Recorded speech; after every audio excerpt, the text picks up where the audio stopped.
Turns out Jada Pinkett Smith isn't the only celebrity revealing shocking events from her past in a tell-all book. This story's going to kick off today's trending stories. Let's take a look at our hot topics brought to you by Walton Art Center. What's the tea? There it is. Britney Spears' long-awaited memoir, The Woman in Me, will be published October 24th. According to People, Spears references a pregnancy when she dated Justin Timberlake. In an excerpt, Spears says the pregnancy, quote, was a surprise for me. It wasn't a tragedy, saying that she had wanted to start a family with Timberlake. It was just earlier than expected. The couple, of course, broke up in 2002, and it is kind of unclear when the pregnancy happened. Quote, no one knows what I really thought until now, reads a teaser for the book. She posted Sunday that the audiobook will be narrated by actor Michelle Williams. I love Michelle Williams. So anyway, exciting. Obviously, there's a lot to wade through with this memoir coming out. You know what? Celebrities are doing this on purpose because it's the holidays, and it's like, oh, okay, let me put this on my must-read list for the holidays, and I'm here for it. Yeah. So, even if we did not want to be, we were all invested as into what's happening with Britney, the conservatorship, all those things that were happening. And now we're kind of getting a sneak peek into that relationship that her and Justin Timberlake had back in the 2000s, which I know at that point we were all invested in that because we knew that they were going to be like the new king and queen of pop culture. They were going to get married and all those things. That did not happen, and that's okay. But to give a little insight as to kind of what happened there, I think a lot of people may have known but never said anything.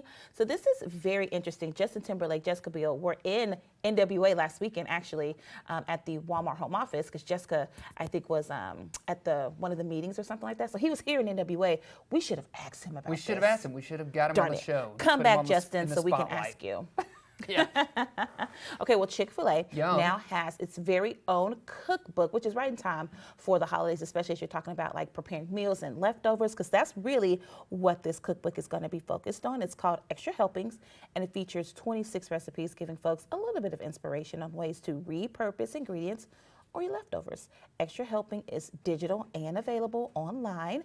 Chick-fil-A also teamed up with its Share a Table program that aims to reduce food waste and fight food insecurity by donating extra food to local charities. Hey, I'm all about this.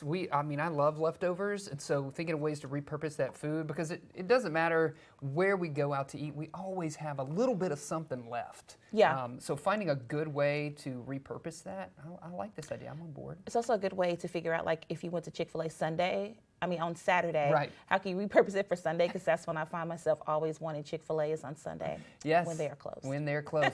You drive by and you have that moment where you're like, oh, there's no line at Chick-fil-A. Oh, it's Sunday. Yeah. Yep. Well, if you're still on the hunt for your Halloween costumes this year, maybe this story is going to help you out. Google is combing through searches to create its list of most popular costumes. The company launched its Frightgeist website featuring its most searched costume ideas of the year. And among the top ideas, we find Barbie, of course, followed by Princess, then Spider-Man, Witch, and Fairy. Only one real-life celebrity made the top 100. I bet you could guess who that is, Taylor Swift.